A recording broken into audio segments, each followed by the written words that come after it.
Alhamdulillahi Rabbil Alamin. Hamdan katsiran kama amara. Fantahu amma naha anhu wa hadzara. Asyhadu an la ilaha illallah wahdahu la syarika lah. Wa asyhadu anna Muhammadan abduhu wa rasuluhu sallallahu alaihi wasallam la nabiyya ba'dah. Allahumma salli wa sallim ala sayyidina Muhammad wa ala alihi wa ashabihi ajma'in. Wa ba'du fa ya ibadallah, usikum wa nafsi iyaya bittaqwallah faqad fazal muttaqun. Ittaqullaha haqqa tuqatih wa la tamutunna illa wa antum muslimun. Faqala Allah Ta'ala fil Qur'anil Karim, a'udzu billahi minasy syaithanir rajim. Wabtaghi fima ataqallah ad-daral akhirah wa la tansa nasibaka minad dunya wa ahsin kama ahsanallah ilaik wa la tabghil fasada fil ardi innallaha la yuhibbul mufsidin. Shadaqallahul azim.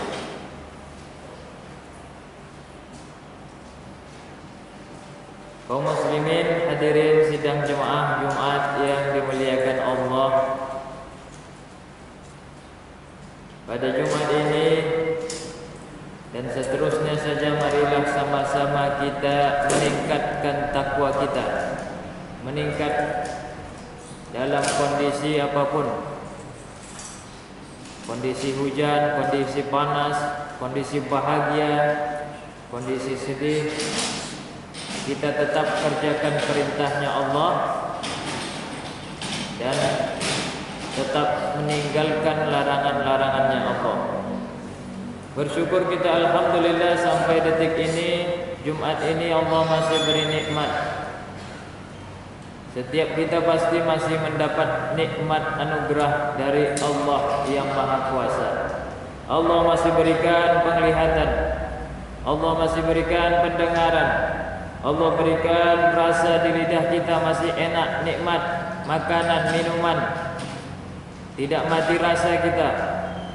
Allah masih gerakkan kaki kita, Allah kuatkan tangan kita untuk berbuat, kemudian Allah sehatkan akal kita, dan juga masih ruh di badan kita ini sehingga kita belum meninggal.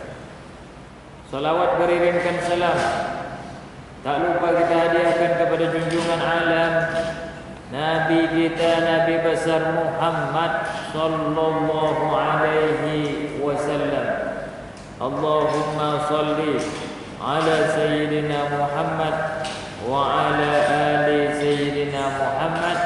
Assalamu alayka ayyuhan nabiyyu wa rahmatullahi wa barakatuh.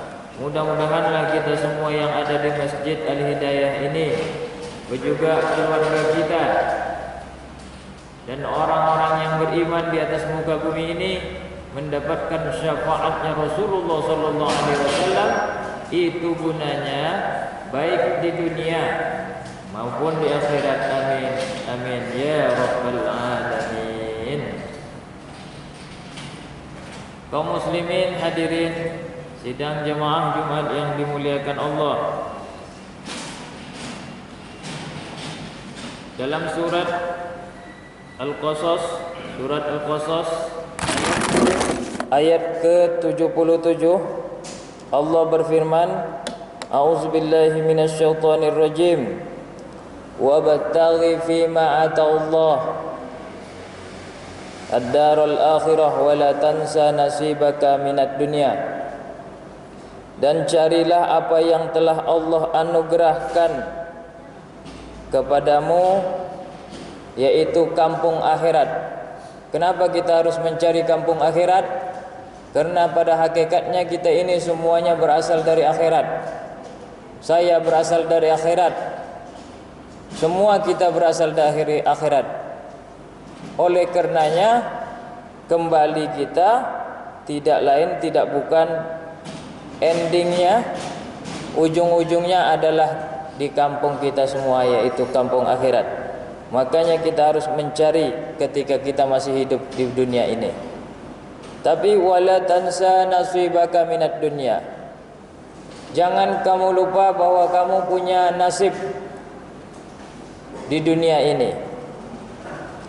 Kita punya kehidupan, kita butuh makanan, kita butuh pekerjaan. Itu maksudnya nasib kita. Dan Allah tidak akan merubah nasib suatu kaum. Innallaha la yughayyiru ma biqaumin hatta yughayyiru ma bi anfusihim. Sampai-sampai seseorang itulah yang merubah nasibnya. Artinya nasib di sini bisa dirubah, Pak Ustadz? Bisa. Kalau takdir buruk menimpa kami, apakah itu nasib kami? Kalau takdir itu sudah ditetapkan oleh Allah, tapi nasib itu masih bisa dirancangkan sebaik mungkin. Itulah yang dinamakan dengan usaha atau ikhtiar. Oleh karena itu, tidaklah alasan seseorang kalau dia belum juga mendapat pekerjaan, belum juga mendapat rezeki, belum juga dia bisa merubah nasib, kemudian dia menyalahkan Allah pencipta alam ini. Kaum muslimin sidang jemaah Jumat yang dimuliakan Allah. Makanya di dalam Islam itu ada juga etos kerja. Namun sebelum itu kita bahas etos kerja menurut Jansen Hulman Sinamo, Direktur Utama Institut Dharma Mahardika. Ia mengatakan etos kerja Indonesia dengan etos kerja Jepang dan Jerman.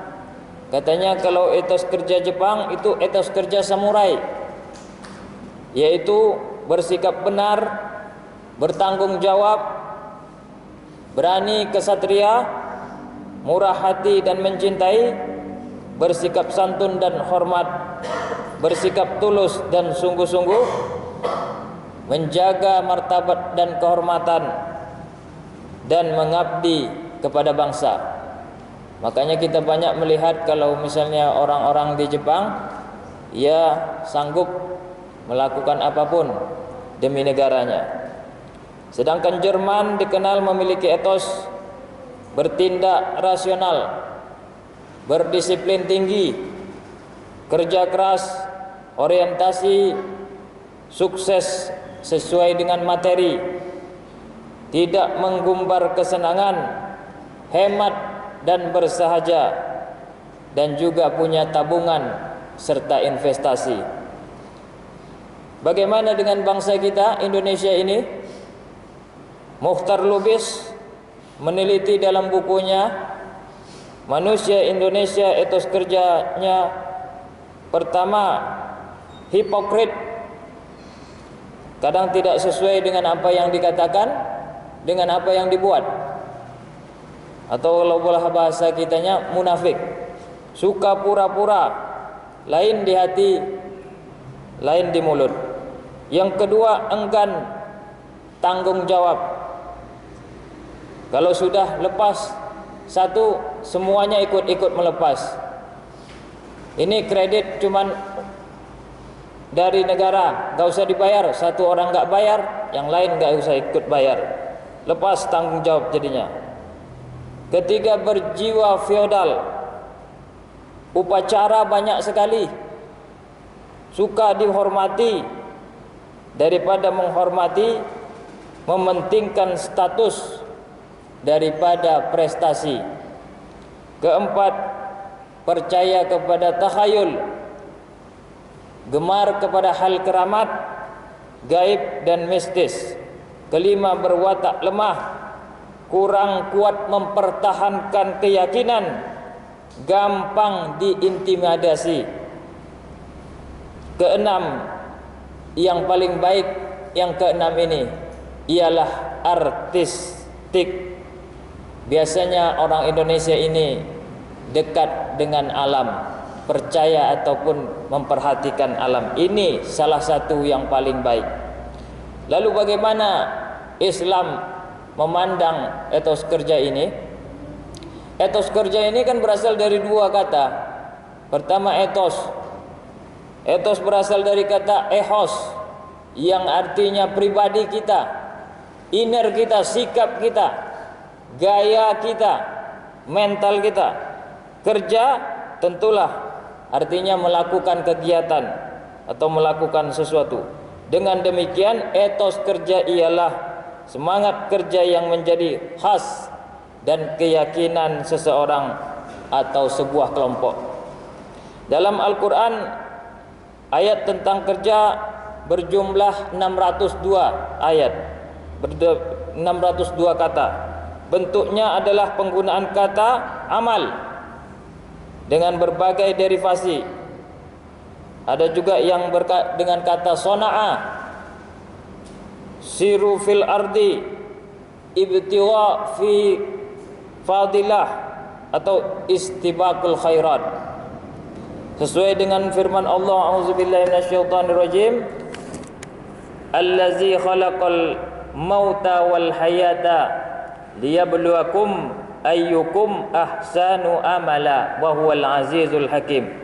Allah lah yang menciptakan mati dan hidup agar kita bisa dicoba mana di antara kita yang paling paten perbuatan atau amalnya.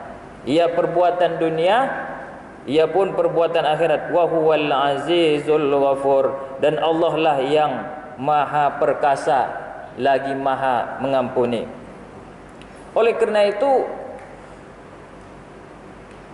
umat Islam itu yang kaya tidak berhak mendapatkan santunan, bantuan. Ataupun umat Islam yang masih kuat bekerja itu enggak perlu kadang diberi santunan atau bantuan-bantuan. Apapun jenis bantuannya, dari pemerintah ataupun dari perusahaan. Sesuai juga sabda Nabi, la tahillus shadaqah li ghaniyyin wala lidhi mirratin sawi. Tidak halal sedekah buat orang yang mampu dan juga buat yang masih mempunyai kekuatan dengan sempurna. Maksud di sini masih bisa berjalan ataupun bekerja. Oleh karena itu pepatah Jawa juga boleh kita pakai, yen obah yen mamah. Kalau tidak berbuat, bagaimana kita akan makan? Dan di Pekanbaru ini kita lihat angka pengangguran malah bertambah naik di tahun 2021 ini berjumlah 10%, padahal tahun 2020 2019 itu di angka 8, sekarang sudah naik 10%. Yang tamat SMA-nya 93%, yang tamat D3-nya 2%, dan tamat S1 di Pekanbaru kita ini 4,2%. Orang yang sudah bekerja sebanyak 2.100 lebih, tapi orang yang di PHK pengangguran malah bertambah menjadi 2.500 lebih.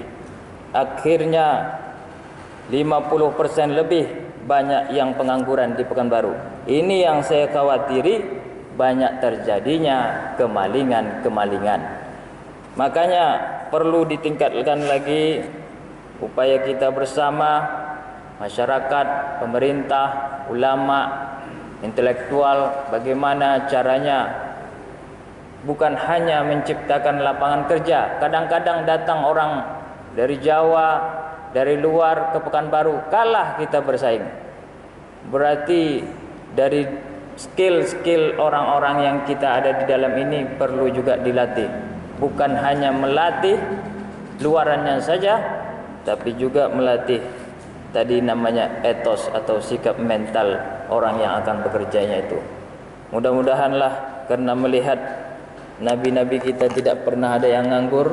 Sejak Nabi sejak Nabi Adam sampai Nabi Muhammad, saya belum pernah lihat sejarah ada nabi yang menganggur. Dengan itu menjadi motivasi kita umat Islam, kerjakan apa yang bisa kita kerjakan, walaupun mungkin kita sudah diberhentikan dari perusahaan atau tempat kita bekerja. Tetap bekerja bukan berarti mencari kerja terus menerus. Fa'tabiru ya ulil absar la'allakum tuflihun.